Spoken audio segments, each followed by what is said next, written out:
It's about Recording the in progress. characteristics of the living organism, right? The section one was about Yeah. characteristic of the living organism. And Characteristics of. okay, one more thing in that was about the cell. Okay, you know why we have Mhm. discussion on the cell? Because cell is the basic unit of everything. Whatever the thing is made in this world, that thing is made up of cell, single Is cell. made Okay, of cells. Yeah. yes, cells combine, they make tissues, then tissues combine and they make in our body. What happens is that many of the cells combine, then they make similar type of tissues, then those tissues combine to make the Mold organ. Yes, organs. Yeah. yeah, organs, and then from the organs there is formation of organ system, Organisms. and then from the organ system there is individual, the organism. Okay, this is the Yeah. process. Okay. Now, what we are going to discuss is what is the basic thing that is present in the living organism cell. Okay, whenever you see a cell under microscope, there will be few things that are mandatory in every cell. That is cytoplasm. Okay, you know there is a cell, right? This like this. Cytoplasm Yeah. is over here, the liquid part, all the liquid part, except that of nucleus. Okay, nucleus will be Yeah. in the center. That is cytoplasm. Then there is outside cell membrane. This is the cell membrane, right? Yeah. This one is cell membrane. The inner part is cytoplasm. A chemical called DNA. The DNA will be present in the nucleus. Okay, the DNA will be present in the Yeah. nucleus. Then there will be some ribosomes as well. Okay, and ribosomes are helpful in Mhm. making the proteins. Okay, in the cell. Mhm. These are those things which should be present in every living organism. Okay, in every living organism. What are these? Mhm. Cytoplasm, cell membrane, Cell DNA. membrane, a Yes, DNA, a and DNA will. ribosomes. Yes, DNA is present in the nucleus, and what is the function of DNA? It helps to make the Making up genetic material, right? genetics. Yes. Then ribosomes which are used for making protein inside the cell. Ribosomes help in protein formation. Okay, and then there are some enzymes Yeah. also. Enzymes are also present. You know the function of enzymes? Yeah. What is the function of enzymes?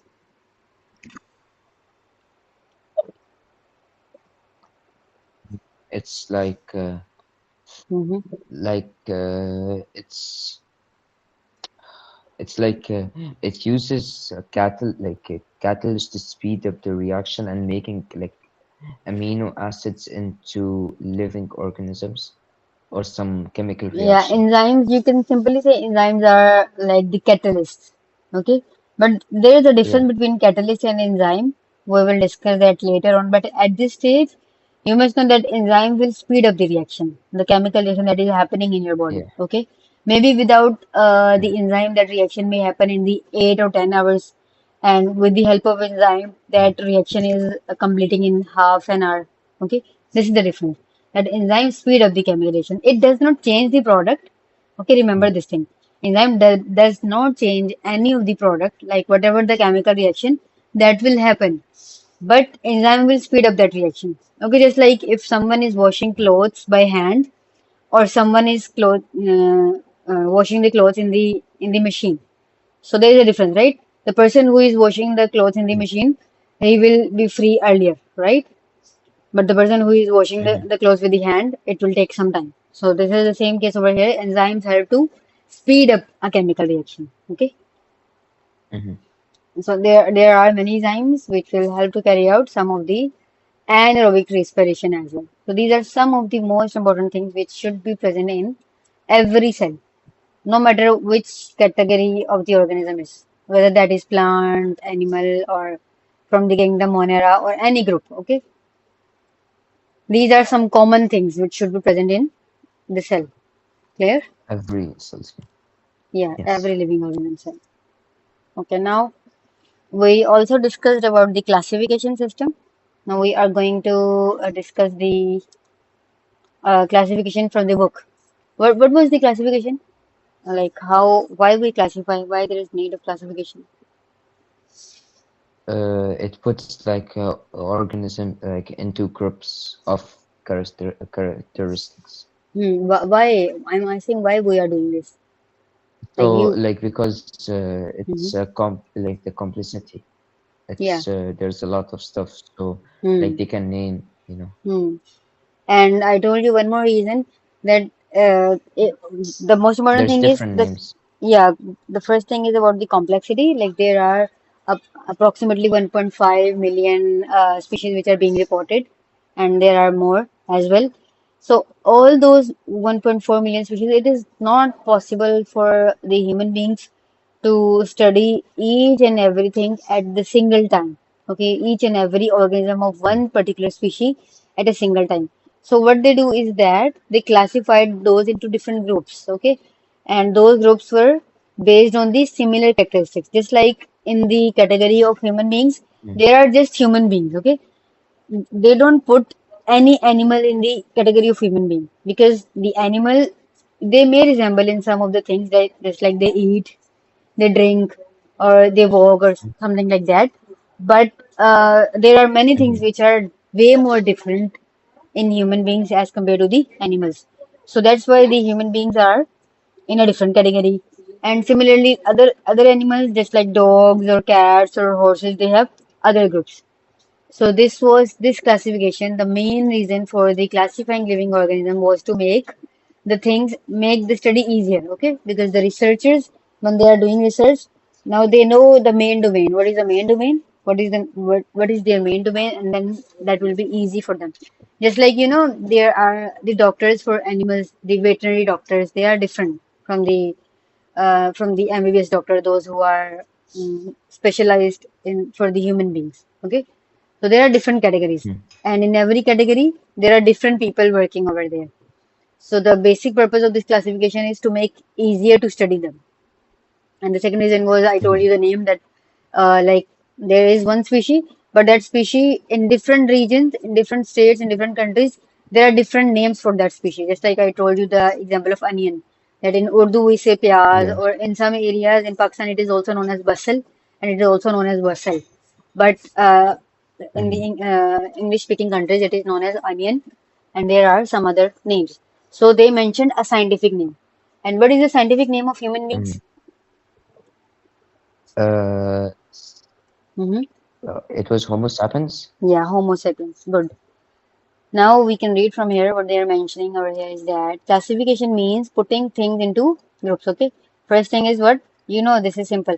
That we put the things into groups.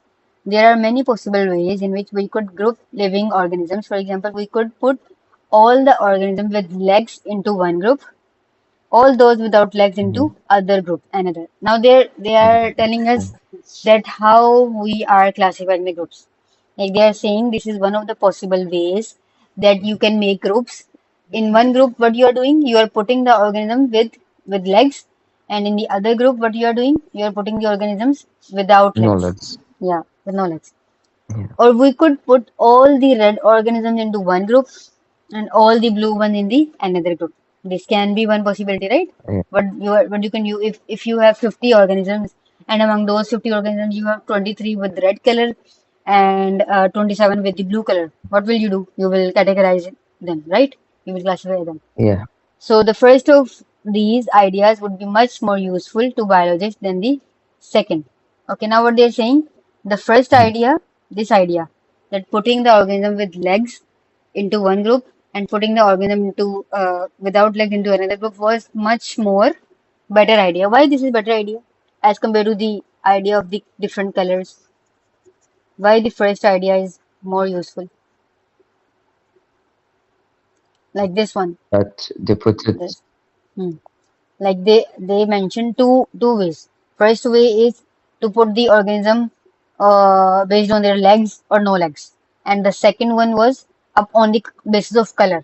Like you can put the red color organism in one group and the blue color in another group. But they are suggesting that the first idea was much more better. I'm asking you why this is better. Because there could be different colors as well. Yeah, because when you are talking, like let's say you are saying that there is red and blue group, okay, but maybe in red group there are some organism with legs Yeah. and some without legs, right? Okay. So how you will justify Oh, this? yeah. How you will categorize this? This will be difficult. Okay, this will make Mm-hmm. things more complex. Similarly, in blue there will be some organism with legs and some without legs. So they said that on the basis of color it will be more complex. So the easier one and the more approachable one is this one.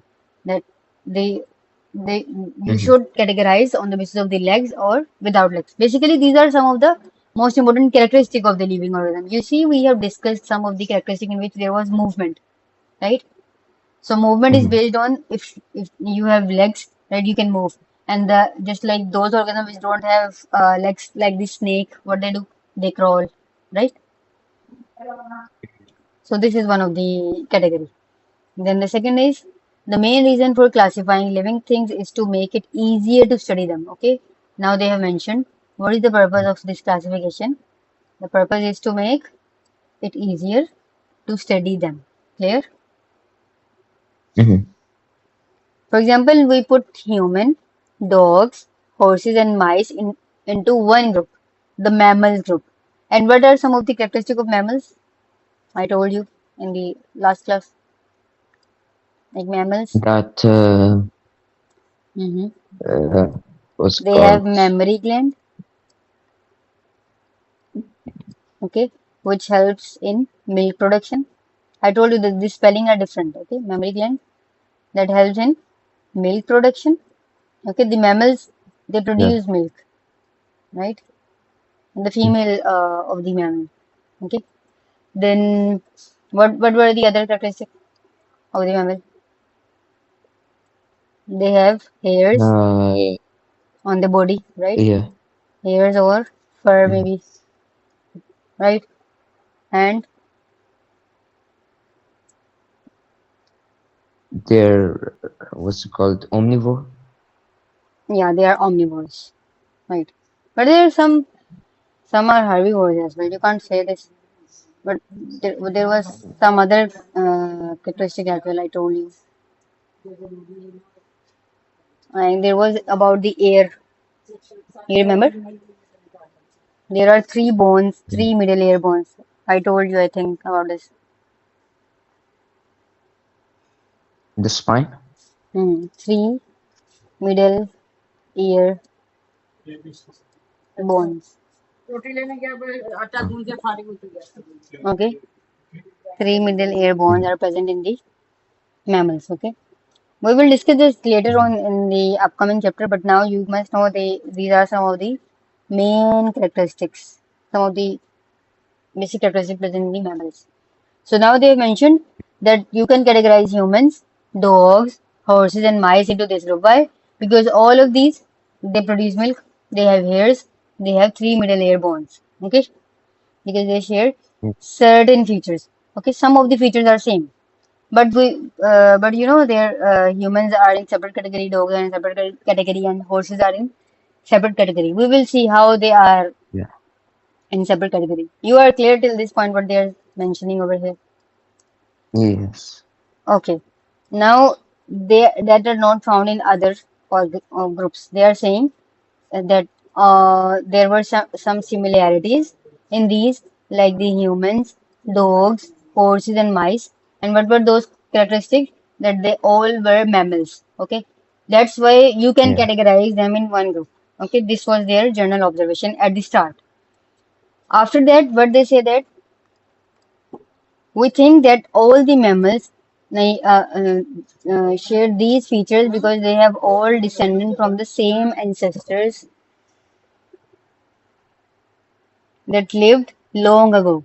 Now, scientists initially, when scientists were working on it, they thought that all, like when they categorize humans, dogs, horses, and mice in one group, they thought that every organism is originated from one single organism. Okay, like there was Mm-hmm. one ancestor was there. You know the ancestor, and then descendant. Yeah. Like Just like yeah. your grandfather is the ancestor, and you are the Yeah. descendant. Yes. Okay. So Descendant. they suggested that there are, when they categorize this in one group, when they categorize humans, dogs, horses, and mice in one group, They suggested that maybe these all are descendant from just single ancestor, the same ancestor. Okay, that's why initially they categorize into one group. Clear? Yeah. Then they said that the ancestor that they all share is called a common ancestor. The common ancestor that give rise to all the mammals lived more than 200 million years ago. 200 million years ago. This was their initial thinking. Okay, this was their initial approach. What they were saying: Mm-hmm. humans, horses, dogs, and mice. The mouse, right? They categorize all these in one group on based on their characteristic similar to mammals. Okay, Yeah. and they said that maybe because they put them all in one group, they said that maybe they have single common ancestor. Okay, and that common ancestor was 200 million years ago. That was present 200 million years ago. This was their common observation. Then, what they suggested, we would therefore expect all mammals to have bodies that have similar structure and that work in similar way. Okay, then afterwards, when they concluded this, the common ancestor thing, afterward they think about that if the ancestor is common, then all of the organisms should have similar structure and they should work in the similar way, right?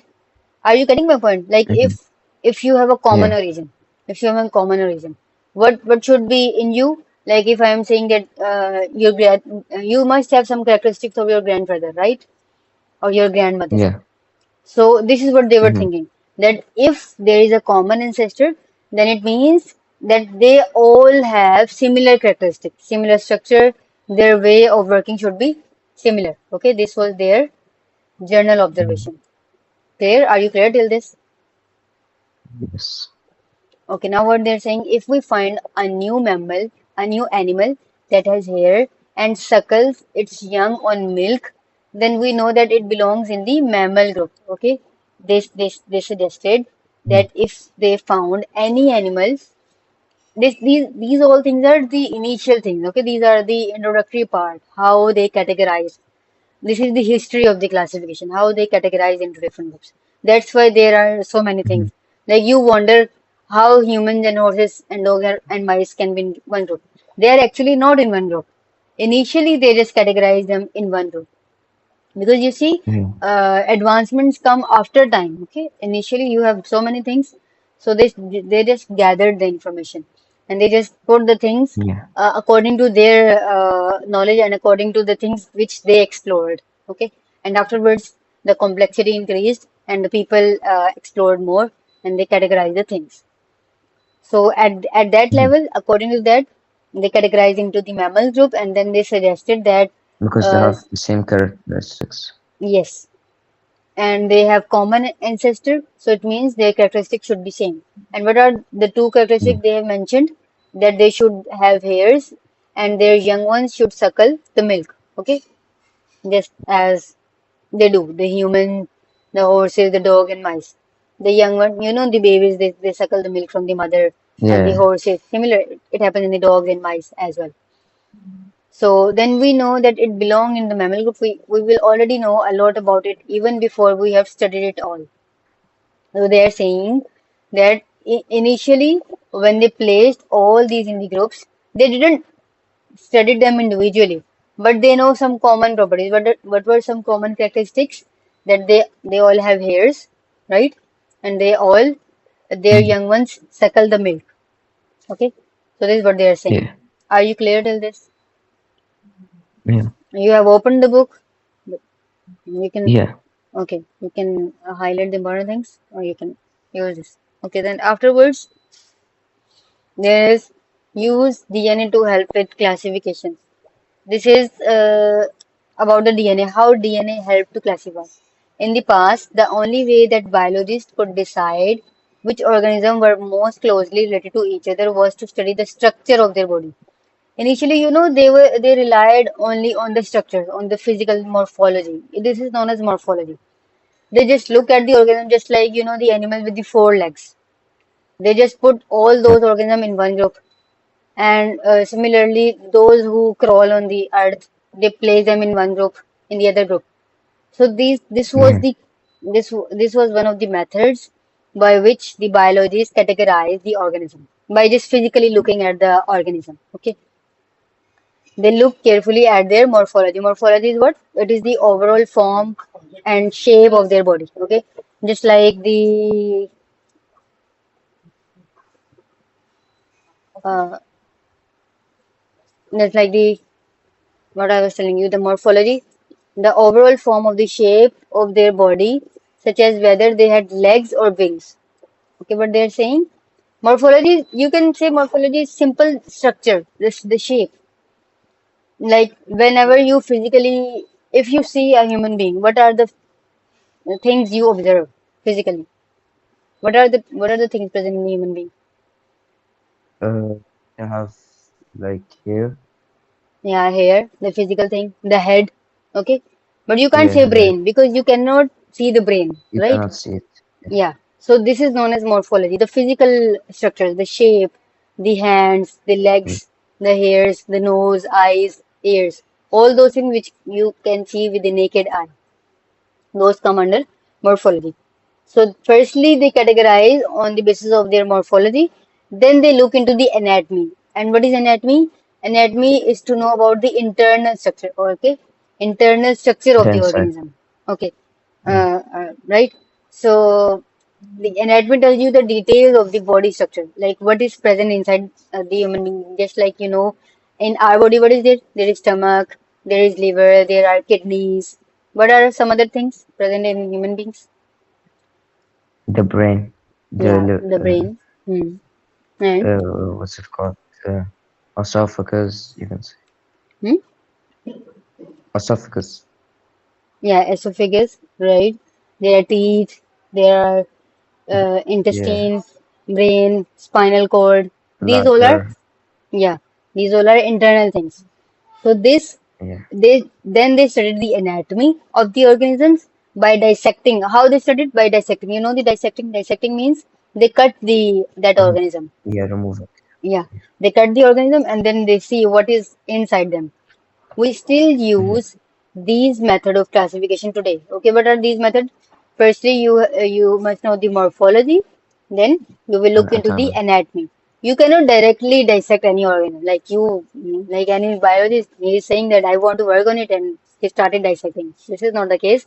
There is a proper methodology followed. Okay, behind this. Whenever they are doing Mhm. research, and they first study the morphology and then they work on the anatomy.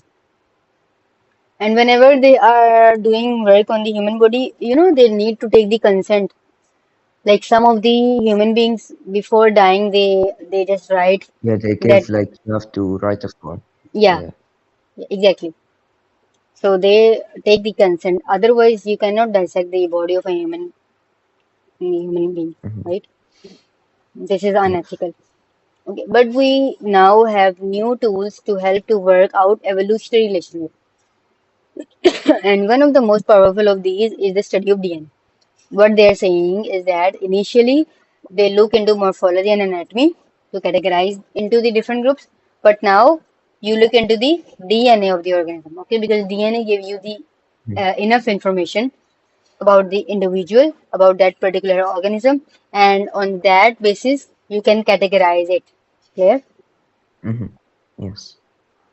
Now, DNA is a chemical form which our chromosomes are made of. Okay, one more thing I want to tell you is we can see the diagram of DNA and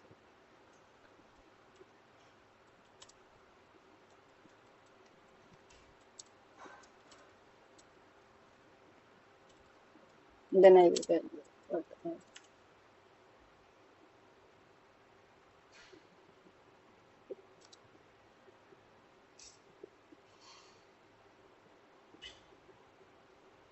Okay, if you see this, what is this? This is the nucleus in the center. Okay, Nucleus. in the center of the cell. In the center of this nucleus, Mhm. there is chromosome. There are chromosomes. Okay, this is the Mhm. nucleus. These are chromosomes. Okay, and when you see Yeah. these chromosomes are coiled, and they are coiled from the nucleosomes. Those nucleosomes are made up of DNA. Actually, this is what we say that you have a DNA. This DNA is coiled in the form of nucleosomes. Okay, the nucleosomes combine and they form chromosomes, and those chromosomes are present Mhm. in the nucleus. Okay, and how many chromosomes are there in the human being? You must remember, in one cell of the human being, there are 23 pairs of chromosomes. Okay, 23 23 pairs. pairs of chromosome in the human cell. Okay, if I can show you. Yeah, this is one of the image. Yeah, this is cell. Inside nucleus, these are chromosomes. These are chromosomes actually. This butterfly like, right? These are chromosomes, Yes. and this chromosome is made up of DNA. Clear? Yes. So that is why we say DNA is the genetic material. Okay, why is it the genetic material? Because it carries the genes. Like it carries the gene for the Yes. hair color. Some of your characteristics resemble with your father, and some of your traits are with resemble with Mother. your mother, right? So why they are Yes. so? Because you have there is DNA, right? There is this DNA, Mhm. and in this DNA you get the information from your father's side and from your mother's, right? Clear? Are you clear with this? Yes. Okay. So now we can discuss about the DNA. Now DNA is a double stranded structure like this. In a double stranded, this is the chemical form which our chromosomes are made. You see, there was in this image. If you see this, there are the chromosomes are made up of DNA, right? Yes. I will send you this picture. You can look at. Okay. Mhm. Then it is the genetic material. What is DNA? DNA is the genetic material because it carries genes passed on from one Yes. generation to the next. That's why sometimes Mhm. the grandchild it looks more similar to the grandparent, like Yes. as compared to the to his own parents. Okay, so it is based on the genetics. It is based on the genetics of the.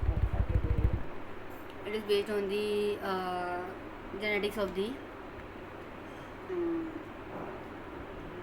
the genetic material, the DNA. Okay, so you can read more about its structure in the chapter 4 where yeah we will discuss this. Now there are you must know that there are in DNA when we talk about DNA is made up of Mhm. four different bases. Okay, DNA is made up of Mhm. in the DNA there are four nitrogenous bases. Okay, there are four nitrogenous bases. Yes. And what are those? First one is adenine. Adenine base is there in the DNA. Okay. Then there is Yeah. cytosine. Then there is guanine. Then thymine.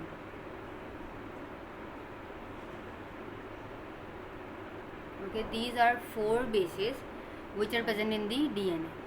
Okay, but what Mhm. information we have gained till now for the DNA that we are saying DNA is the genetic material. Okay, it is the Yes. genetic material. Second thing we discussed is that the chromosomes are made up of DNA.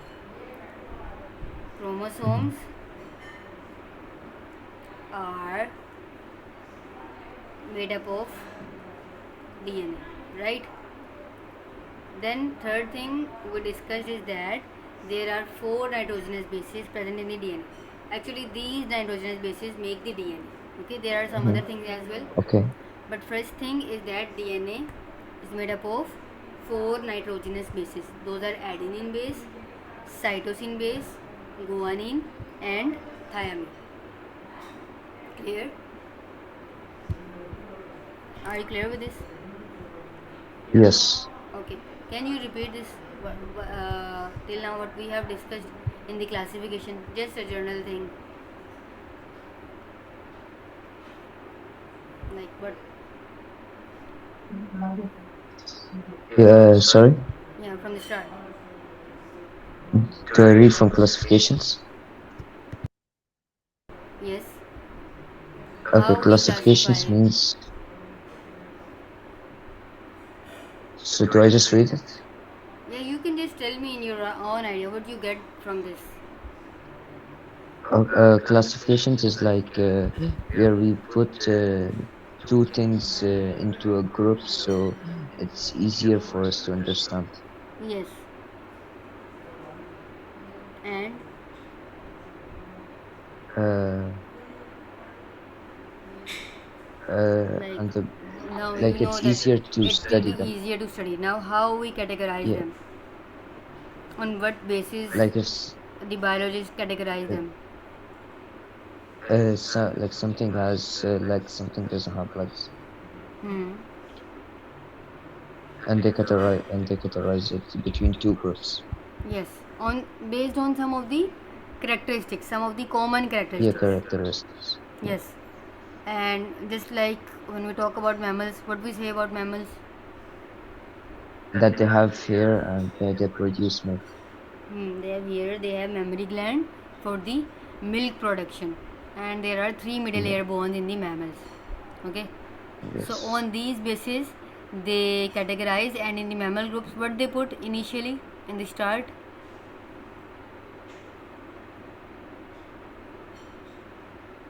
they put the humans. Humans, dogs, horses, and mice. Yeah, in that group.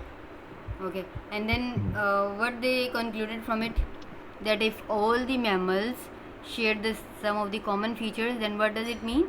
That they have one That common occurs from the one common ancestors. ancestor. Yeah, if Yeah. their characteristics are same, so it means they all are descendant from one common ancestor, right? This was their common Mhm. observation, and they said that the common ancestor for the mammals was the common ancestor that gave rise to mammal was lived more than 200 million years ago. Okay, it was present 200 Yes. million years ago. Then afterwards, what they mentioned was about the DNA.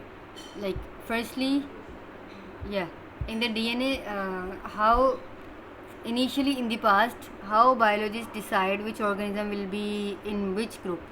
What were the two things? Uh, they add like the anatomy and Yeah, morphology. initially you will say firstly morphology and then anatomy. Okay. Morphology. Yeah. Morphology is like the characteristics like outside you can see, and Overall form and anatomy is shape. like the Yeah. yeah, it's Physical like thing. the You can inside. say the physical appearance. In Yeah, morphology, physical appearance. you get the information from the physical appearance of that Hmm. individual. Like what Hmm. information you can gain from its appearance physically. Okay. Yeah. It tells you about the overall form and the shape of the organism.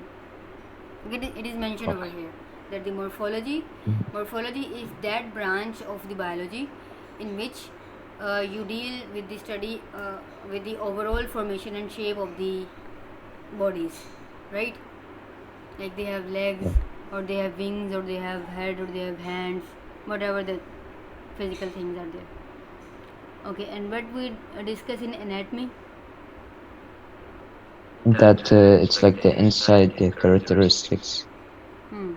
Inside. like kidneys, livers, Internal anatomy all that. basically is, you can write this. I am writing it over here. Okay. Over here, anatomy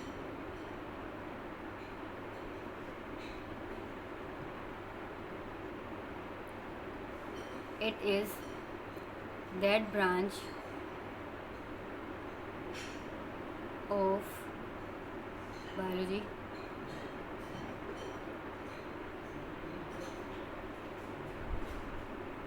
which deals with the study of internal organs of living organism. Okay, whatever internal is present will be studied under anatomy. Clear? And when we talk about the morphology, it is same, just but like the physical yeah, appearance. it will deal with the study of the physical appearance, Yeah. and shape. Hmm.